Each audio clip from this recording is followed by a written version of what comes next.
रथयात्रा पाई नीति निर्घंट हो सारी श्रीगुंडीचारू नीलाद्री विजय पर्यंत महाप्रभुंकर केमिति नीति हेबो से नहीं समस्त नीति निर्घंट हो सारी। छत्तीसानी जोग बैठक रे चूड़ांत नीति निर्घंट होईची। जुलाई 12 तारिख रे श्रीगुंडीचा दिन सकाल 8टारे रथ प्रतिष्ठा हेबो। एहा परे 8:30 रे पहंडी आरंभ हेबा सहित अपराह्न 2टारे छेरा पहरा हेबो।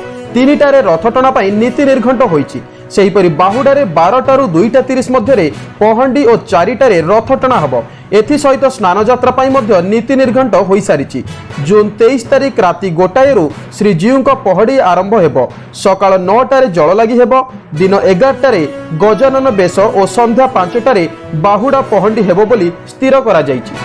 प्रधानमंत्री नरेंद्र मोदी घोषणा मुताबक आसंता काली ठारू देश में नुआ टीकाकरण नीति अनुसार टीकाकरण आरंभ हेबो। एहाको दृष्टि रखी राज्य में व्यापक व्यवस्था करा जायछि।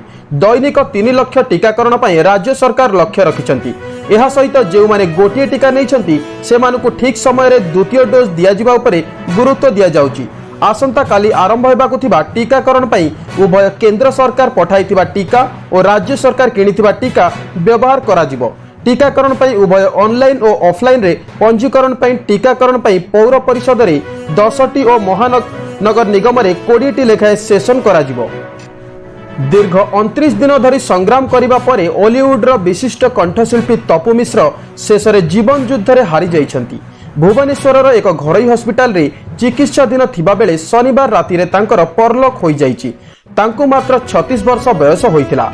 हॉलीवुड जड़े सफल और आगधाड़ीर कंठशिल्पी भावे निजर स्वतंत्र परिचय सृष्टि करिथिबा तपु प्राय 2 दशंधि धरी ओडिया चलचित्र और आल्बम जगत रे सक्रिय थिले।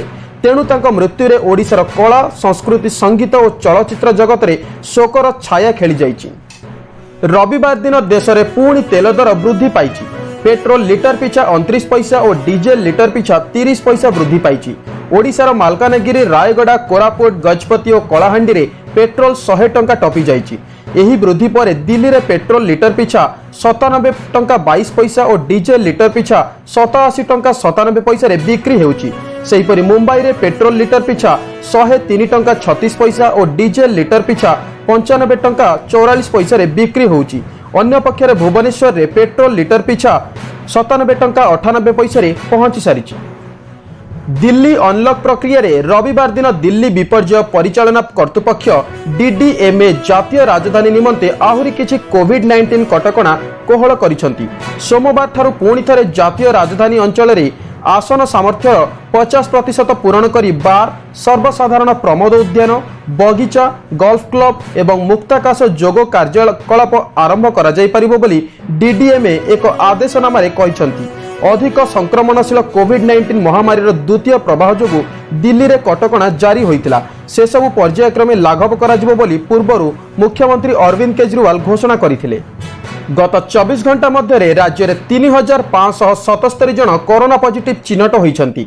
एमानक मध्यरु 2039 जन संगरोध केन्द्ररु चिन्हट होइतिबा बेले स्थानीय संक्रमणरु 1538 जन पॉजिटिव चिन्हट होइछंती। खोर्धा जिल्लारू सर्वाधिक 571 जन कोरोना आक्रांत चिन्हट होइछंती।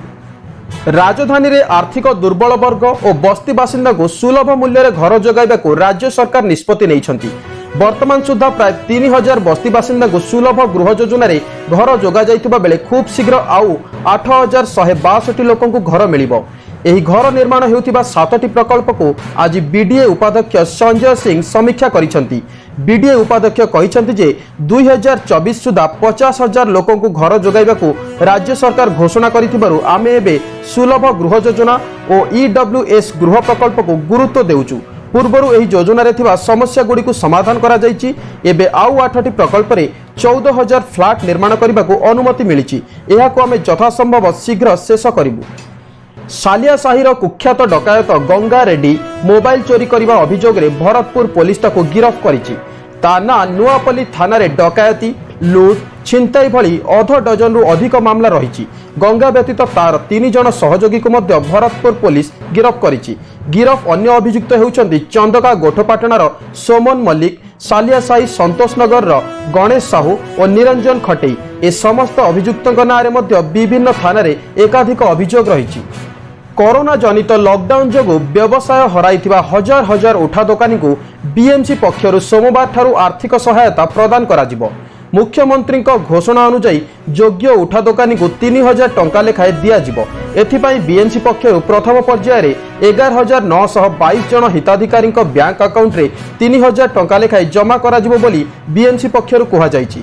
बीएमसी रो सूचना अनुसार गत वर्ष 14,752 जन उठा दोकानी पंजीकृत होइथिले। सेमानंकु कोरोना प्रथम लहर समय 3000 टंका लेखाए प्रदान करा जायथिला, किंतु एथर बाकी 2830 जन उठा दोकानी बैंक अकाउंट बीएमसी पाखरे थिले सेमानक आईएफएससी कोड बदली जाइथिबारु नुआ आईएफएससी कोड देबाको कुआ जाइछि। ऑनलाइन रे घर भड़ा विज्ञापन देई फसिले जवान बोली परिचय देई ठक नहीं गला 20,000 टंका। घर किणा बिका तथा भड़ा पाई उपलब्ध ऑनलाइन साइट 99 एकर्स रे घर भड़ार विज्ञापन देई जने व्यक्ति साइबर ठकईर शिकार होइछंती। साइबर ठक निजको जवान बोली परिचय देई 20,000 टंका ठकी नेइछि। ए नै सौभाग्यनगर सुरेंद्र दास भुवनेश्वर साइबर सेल रे अभियोग करिछंती।